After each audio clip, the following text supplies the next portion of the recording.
আমার বউ আমার সাথে খুব খারাপ ব্যবহার করে, তুই তুকারি করে, বাসায় চিল্লাচিল্লি করে, এতে আমার খুব কষ্ট হয়।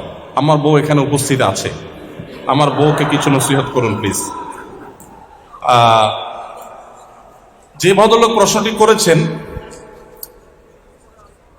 আমার মনে হয় যে আজকে বউকে তিনি ফুসলে ফাসলে আনছেন এই উদ্দেশ্যে,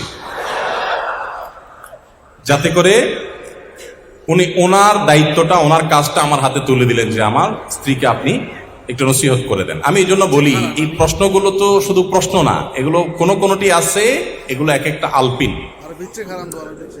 অর্থাৎ আপনার কাউকে একটা খোঁচা দেওয়া দরকার, আপনি দিতে পারতেছেন না, আলপিনটা আমার হাতে দিয়ে বলেন আপনি একটু দেন, ব্যাপারটা সেরকম হয়ে গেছে।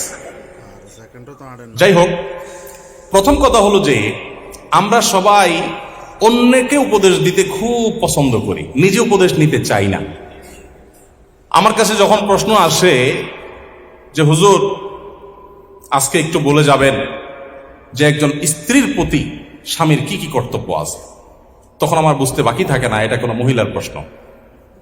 তিনি তার স্বামী আজকে এখানে আছে, তাকে সাইজ করতে চান, এই জন্য তিনি প্রশ্নটি ছুড়ে দিয়েছেন। আমরা প্রত্যেকটা মানুষ আমরা আরেকজনের হাদিসটা খোঁজাখুঁজি করি, আমি নিজের হাদিসটা আমি খুঁজি না।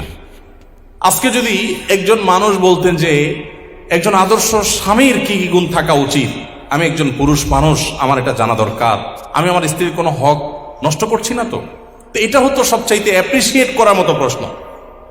ঠিক একইভাবে কোন স্ত্রী যদি জানতে চাইতেন যে আমি কিভাবে একজন আদর্শ মুসলিম স্ত্রী হতে পারি, সেই গুণগুলো কি কি আছে যেগুলো আমাকে অর্জন করতে হবে, আপনি একটু বলে দেন, তাহলে সেটা হতো আদর্শ প্রশ্ন।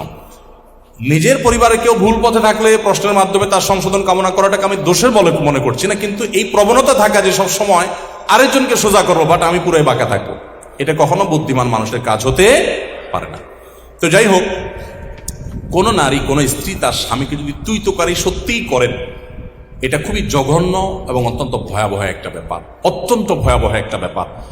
এবং একসাথে থাকতে গেলে কিছুটা বাদানুবাদ, কিছুটা উচ্চবাচ্য হবেই, কিন্তু তাই বলে তুই তোকারি পর্যায়ে চলে যাওয়া, চিল্লাচিল্লি পর্যায়ে চলে যাওয়া, হাতাহাতির পর্যায়ে চলে যাওয়া, এটা খুবই ডেঞ্জারাস, খুবই ভয়াবহ। দেখুন, একজন স্ত্রী সামলানো কঠিন না একাধিক স্ত্রী সামলানো কঠিন? একাধিকটা কঠিন না? প্রিয় নবী সাল্লাল্লাহু আলাইহি সাল্লামের স্ত্রী কতজন ছিলেন? এতজন স্ত্রী থাকার পরও আল্লাহ নবী সাল্লাল্লাহু আলাইহি সাল্লাম জীবনে একবারের মতো তার কোন স্ত্রীদের সামনে চিল্লাচিল্লি করেছেন, গায়ে হাত দেওয়া তো পরের বিষয়, কখনো চিল্লাচিল্লি করেছেন নাউজুবিল্লাহ, এরকম একটি কথা কোন জাল হাদিস দ্বারাও পাওয়া যায়। তার মানে কি তাদের মধ্যে কিছু হয় নাই? বহু কিছু হয়েছে, এমন এমন জিনিস হয়েছে আমরা মনে করি যে কিছুই হয় নাই, বহু কিছু হয়েছে।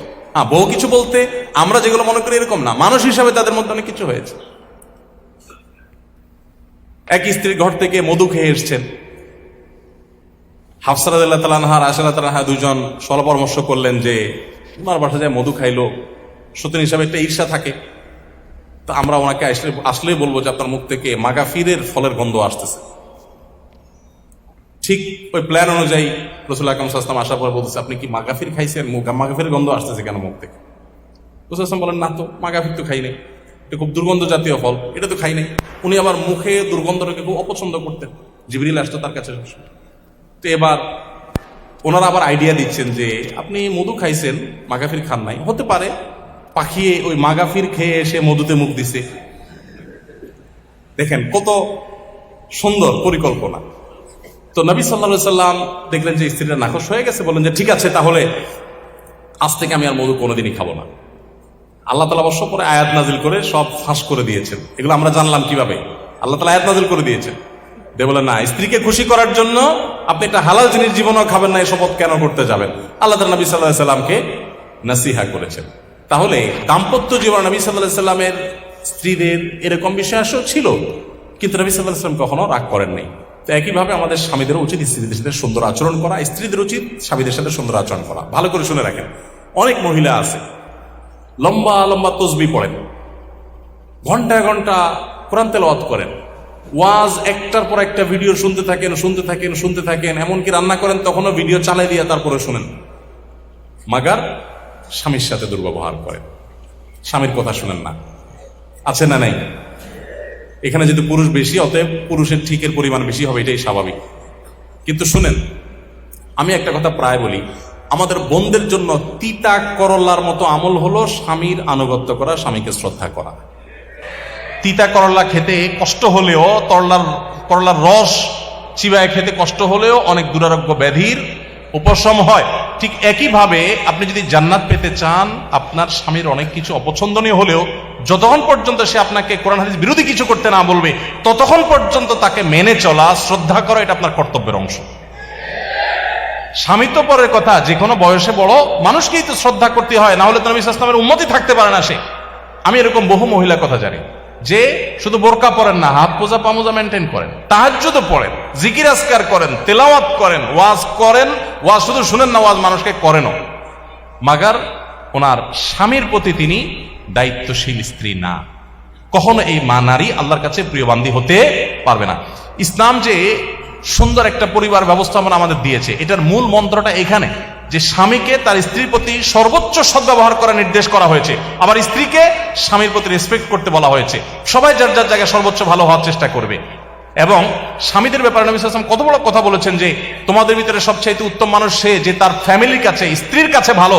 এবং নবী কত বড় মানে উচ্চ পর্যায়ের সদাচরণ তার ছিল যে তিনি বলছেন ওয়ানা খায়রুকুম লিআহলি, স্ত্রীর কাছে ভালো থাকার ক্ষেত্রে তোমাদের যে কারোর চাইতে আমি আমার পরিবার স্ত্রীদের কাছে আমি ভালো। এতজন স্ত্রীর কাছে ভালো থাকা সহজ কাজ না, কঠিন কাজ। কি পরিমাণ ধৈর্যের পাহাড় হলে এটা সম্ভব। অতএব স্বামী স্ত্রী উভয়ের প্রতি দায়িত্বশীল হওয়া উচিত। বিশেষ করে মা বোনরা, তথাকথিত নারীবাদীদের উস্কানিতে আপনারা অনেকেই বিপদগামী হন, ভ্রান্ত হয়ে যান, বিভ্রান্তিতে পড়ে যান। মনে রাখবেন, দুনিয়াও বরবাদ হবে, আখিরাতও বরবাদ হয়ে যাবে।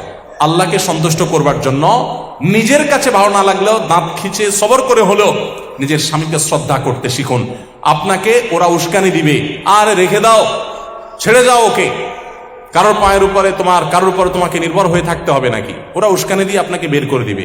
এর পরবর্তী ইতিহাসটা আর ওরা আপনাকে জানতেও আসবে না, মানুষকে জানাতেও আসবে না। এই জন্য আল্লাহর ভয় যদি থাকে, স্বামী স্ত্রী পরস্পর প্রতি শ্রদ্ধাশীল হতে হবে, এবং এটা না হলে আপনার তাকওয়া কখনো শক্তিশালী হবে না। আপনার জন্য সবচেয়ে বড় চ্যালেঞ্জগুলোর একটা হলো, মনে রাখেন, আপনার জন্য নফল নামাজ পড়া, কোরআন হাদিসের অনেক কিছু চর্চা করা আপনার জন্য এত কঠিন না, স্বামীর আনুগত্য করা তত কঠিন। নবী সাল্লাল্লাহু আলাইহি ওয়াসাল্লাম মেয়েদের জান্নাতে যাওয়ার পূর্ব শর্ত 4টা উল্লেখ করেছেন। ইজা সাল্লাতিল মারআতু খামসাহা ওয়া সামাত শাহরাহা ওয়া আতাআত যাওজাহা ওয়া হাফিজাত ফারজাহা। 5 ওয়াক্ত নামাজ যখন নারীরা ঠিক মতো পড়বে, রমজান রোজাগুলো যখন ঠিকঠাক মতো রাখবে, এবং স্বামীর আনুগত্য, কথা মেনে চলবে, এবং নিজের ইজ্জত সম্ভ্রমকে হেফাজত করবে, এই 4টা কাজ যদি ঠিক মতো করে, সোশ্যাল মিডিয়াতে অ্যাক্টিভিটিসের মাধ্যমে বেপর্দা করে না, বাইরে বেপর্দা হয়ে যায় না, অন্য মানুষদের সাথে যোগাযোগ করে না, স্বামীর অন্যায় নির্দেশ যতক্ষণ না হয় ততক্ষণ পর্যন্ত তার আনুগত্য করে চলে, এগুলো যদি হয় তাহলে সেই ব্যক্তির জন্য জান্নাত অনেক সহজ। আমাদের মা বোনদেরকে আল্লাহ তাআলা আমলটা কঠিন হলেও করার তৌফিক দান করুন।